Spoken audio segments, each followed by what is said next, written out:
Okay, at this point we've seen a whole bunch of the motion control tools that are available to us in Lightwave, and in the next stage of this tools section we'll be starting to move into the deformation tools. Before we do that, I just want to revisit back on the idea of tools sight, and that is to say what a motion control can see coming from another motion control. Of course, we covered the basics of this in Foundations in the evaluation orders video. We spoke about the point at which expressions are evaluated, motion modifiers, IK, constraints, same as item, and so on. And that really does describe for us what tools can see what. So if I have an expression driving the motion of my camera somehow, and then the light wishes to reference the camera using same as item here, or IK, or whatever else, then that will work because the expression has been evaluated first and the IK motion control has been evaluated afterwards.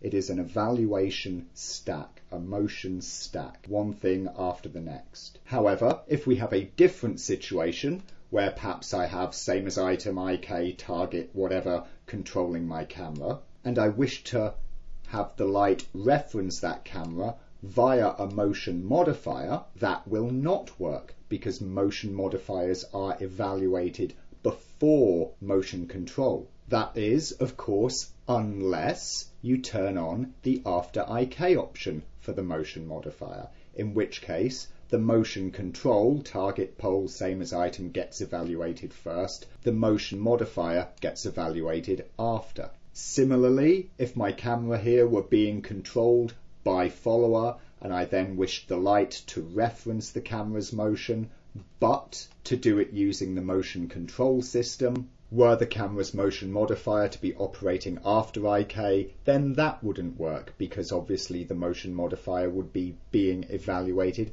after the motion control. Thus, motion control would be unable to see the results of the follower. The point is, when you are setting up complex control systems that rely on multiple items referencing one another, you have to make sure that they can see the results that they need to see, and you judge that from the evaluation order. Similarly, you can use this evaluation order to cheat your way around certain things. For instance, if I use same as item to make the light follow the camera and same as item to make the camera follow the light, we have a cyclic item dependency. That will not work. However, by exploiting evaluation order, I can make the light follow the camera in one evaluation stage and then make the camera follow the light in another evaluation stage. This whole stack of evaluation orders is therefore a double-edged sword. In some situations, it prevents you being able to set up a certain control because you cannot access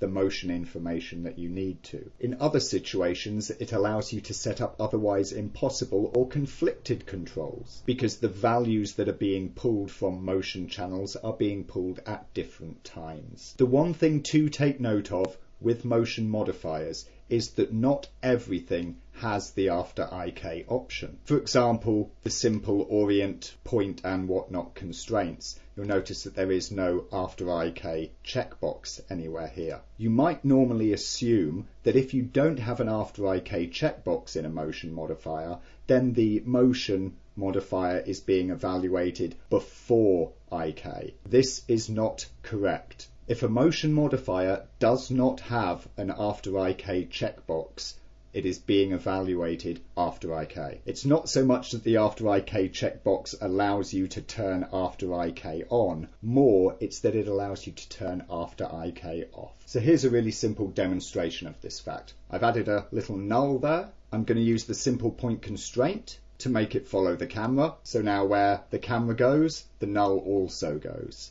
I'm now going to take the light and I'm going to target it at the null. Notice that as the camera moves, the light does not see the null's motion. However, if I grab the null and I keyframe it, now the light sees it. Why? Because now there is an FK keyframe. Keyframes are at the top of the evaluation stack. They're the very first thing. The position of this null, as far as the light is concerned, is not coming from this constraint. It is coming from its keyframe. But of course, as soon as you reposition the camera, the light is not targeting where the null is on account of the constraint. It is targeting where the null was last keyframed at. An alternative view of this, let's do follower. So I'm going to get the null to follow the camera here. With the after IK option on, we see exactly the same effect as we had with the point constraint. Come and turn after IK off, and now we can see that the light is able to recognize